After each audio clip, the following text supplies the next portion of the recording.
नमस्कार मंडळी. तर आज आहे पौष महिन्यामधील दुसरा रविवार. तर आज कहाणी आदित्य रानूबाईची सूर्यनारायणाची कथा ऐकली जाते. ही कथा ऐकल्यामुळे आपल्या घरामध्ये सुख शांती समृद्धी येते.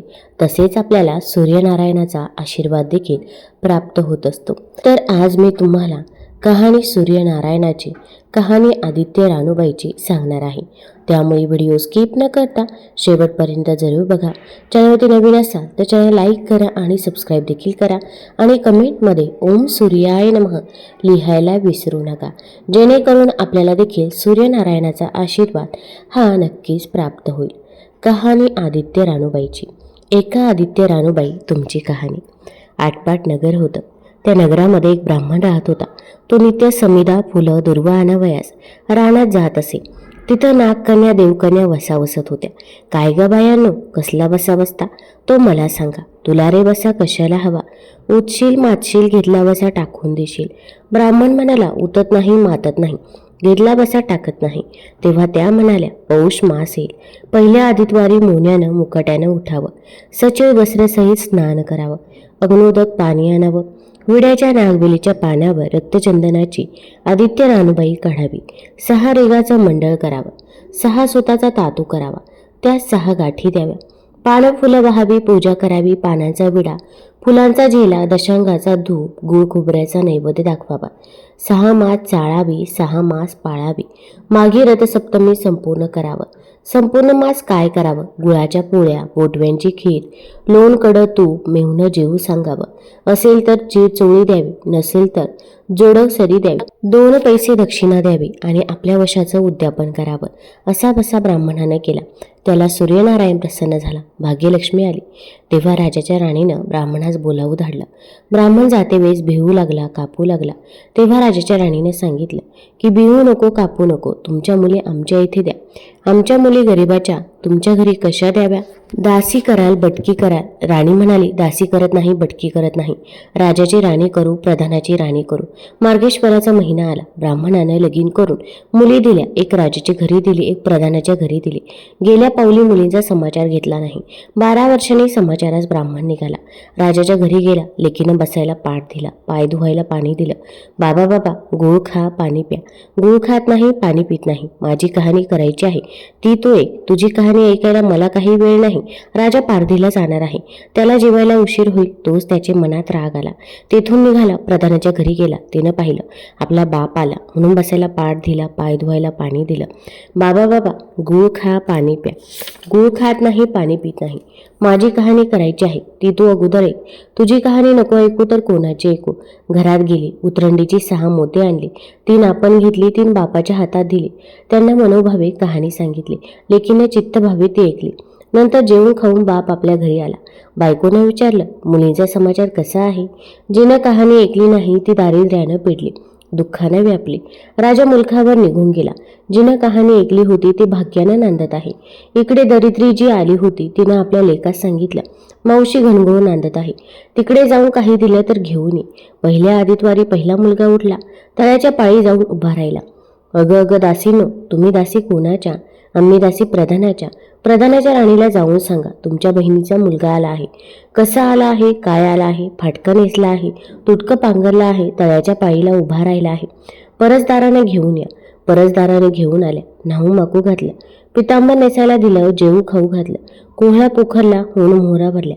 बाबा कुठे ठेवू नको, विसरू नको, घरी जतन करून घेऊन जा. वाटेनं आपला जाऊ लागला. तो सूर्यनारायण माळ्याच्या रूपाने आला. हातीचा कोहळा काढून नेला. घरी गेला. आईनं विचारलं, काय रे बाबा, मावशीनं काय दिलं? दैवे दिलं, कर्मानं नेलं. कर्माचं फळ पुढे उभं राहिलं. मावशीनं दिलं होतं ते पण सर्व केलं. पुढे दुसऱ्या आदितवारी दुसरा मुलगा गेला. तळ्याच्या पाळी जाऊन उभा राहिला. अगं अगं दासीनो, तुम्ही दासी कोणाच्या? आम्ही दासी प्रधानाच्या. प्रधानाच्या राणीला माझा निरोप सांगा. त्यांनी सांगितलं. मग प्रधानाच्या राणीनं त्याला घरी नेऊन न्हाऊ माकू घातलं, पितांबर नेसायला दिलं, जेवू खाऊ घातलं, काठी पोकरून होन मोहराने भरून दिली. बाबा कोठे ठेवू नको, विसरू नको, घरी जतन करून घेऊन जा म्हणून सांगितलं. वाटेत सूर्यनारायण गुराख्याच्या रूपानं आला. हातची काठी काढून घेतली, घरी गेला. झालेली गोष्ट राणीला सांगितली. दैवे दिले ते सर्व कर्मानं नेलं. पुढे तिसऱ्या आदितवारी तिसरा मुलगा गेला. तळ्याच्या पाळी उभा राहिला. पहिल्यासारखा प्रधानाच्या राणीनं घरी नेऊन न्हाऊ माकू घातलं. पितांबर नेसायला दिलं. जेवू खाऊ घातलं. नारळ पुकळून होऊन मोहराने भरून दिला. कोठे ठेवू नको, विसरू नको म्हणून सांगितलं. घरी जाताना विहिरीच्या काठी नारळ ठेवून पाणी प्यायला विहिरीत उतरला. तो नारळ गडगडून विहिरीत पडला. घरी गेला. आईनं विचारलं, काय रे बाबा, मावशीनं काय दिलं? आई ग, मावशीनं दिलं पण दैवानं ते सर्व बुडालं. चौथ्या आदितवारी चौथा मुलगा गेला. तळ्याच्या पाळी उभा राहिला. त्यालाही प्रधानाच्या राणीनं घरी नेऊन न्हाऊ माकू घातलं. पितांबर नेसायला दिलं. जेवू खाऊ घातलं. त्याला दह्याची शिदोरी होन मोहरांनी घालून बरोबर दिली. सूर्यनारायण घारीच्या रूपाने आला. हातची शिदोरी घेऊन गेला. घरी गेला. आईनं विचारलं, काय रे बाबा, मावशीनं काय दिलं? आई ग, मावशीनं दिलं पण दैवानं ते सर्व नेलं. पाचव्या आदितवारी तळ्याच्या पाळी ती उभी राहिली. दासीने तिचा निरोप तिच्या बहिणीला सांगितला. बहिणीनं तिलाही परसदारानं घरी नेले. न्हाऊ घातली. पाटाव नेसायला दिलं. प्रधानाची राणी आदितवाराची कहाणी करू लागली. काय वसा करतेस तू मला सांग? बहीण म्हणाली, अगं अगं चांडाळणी, पापीनी, बापाची कहाणी ऐकली नाहीस म्हणून तुला दारिद्र्य आलं. राजाच्या राणीनं विचारलं, याला उपाय काय करू? तेव्हा तिनं वसा सांगितला. ती बहिणीच्या घरी राहिली. पौष मास आला. सांगितल्याप्रमाणे सूर्यनारायणाची पूजा केली. इकडे राजाला भाग्य आलं. राजानं बोलावू धाडलं. मावशी मावशी, तुला छत्र आली, चांबरं आली, पाईक आले. मला रे पापिनीला छत्र कोठली, चांबरं कोठली, पाईक कोठले, परवर कोठले? बाहेर जाऊन दाराशी बघता तो राजा बोलावू आला आहे. राजा आला तशी घरी जायला निघाली आहे. एकमेकींना बहिणी बहिणीने आहेर केले. वाटेनं जाऊ लागली. तो पहिल्या मजले स्वयंपाक केला. राजाला वाढला, मुलांना वाढलं. आपलं पान वाढून घेतलं. तेव्हा कहाणीची आठवण झाली. करारे हकारा पिटारे डांगोरा, नगरात कोणी उपाशी आहे का याचा शोध करा. उपाशी नाही, काही नाही. वाटेनं एक मोळी विक्या जातो आहे. त्याला म्हणाले, आमच्या बाईची कहाणी ऐकायला ये. तुझ्या बाईची कहाणी ऐकून मला काय फळ? माझं पोट भरलं पाहिजे. असं म्हणून तो राणीकडे आला. तशी 6 मोती राणीनं घेऊन 3 त्याला दिली व 3 आपल्या हातात ठेवली. मनोभावे कहाणी सांगितली. चित्तभावे त्यानं ऐकली. त्याची लाकडांची मुळी होती ती सोन्याची झाली. तो म्हणाला, बाई बाई, कहाणी ऐकल्याचं एवढं फळ, मग वसा घेतल्याचं काय फळ? काय वसा आहे तो मला सांग. तुला रे वसा कशाला हवा? उतशील मातशील, घेतला वसा टाकून देशील. उतत नाही मातत नाही, घेतला वसा टाकत नाही. तेव्हा वसा राणीने सांगितला. पुढे दुसऱ्या मजलेच गेले. स्वयंपाक केला. राजाला वाढलं, मुलांना वाढलं. आपलं पान वाढून घेतलं. तेव्हा कहाणीची आठवण झाली. करारे हकारा पिटारे डांगोरा, नगरातून कोणी उपाशी आहे का याचा शोध करा. उपाशी नाही, काही नाही. माळ्याचा मळा पिकत नाही, विहिरीला पाणी लागत नाही. असा एक माळी चिंतेनं बसला आहे. त्याला हाक मारली.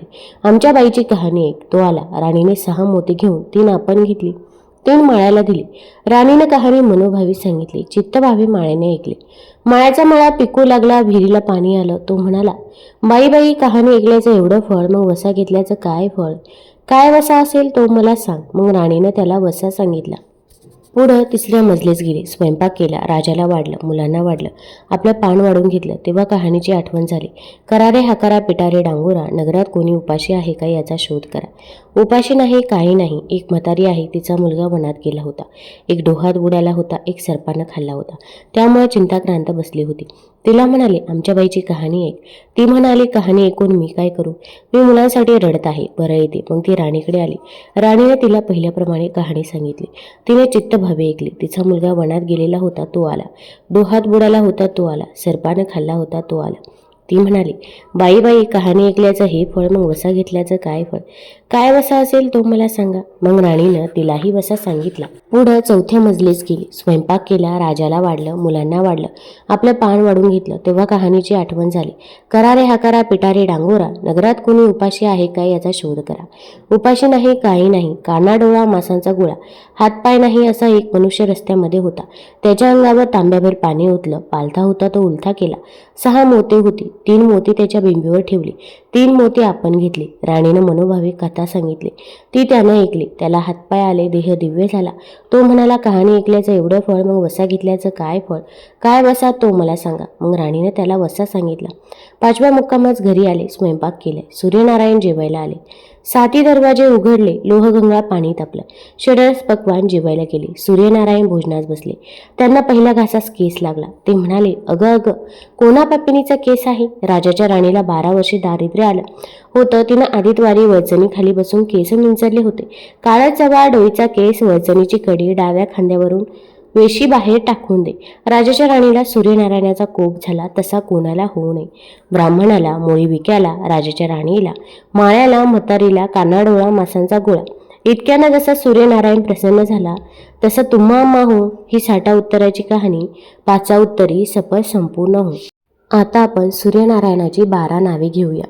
ओम मित्राय नमः, ओम रवये नमः, ओम सूर्याय नमः, ओम भानवे नमः, ओम खगाय नमः, ओम पुष्णे नमः, ओम हिरण्यगर्भाय नमः, ओम मरीचे नमः, ओम आदित्याय नमः, ओम सवित्रे नमः, ओम अर्काय नमः, ओम भास्कराय नमः. तुम्हाला जर ही कथा आवडली असेल तर चॅनल लाईक करा, सबस्क्राईब करा आणि आपल्या मित्रपरिवारासोबत जरूर शेअर करा. धन्यवाद.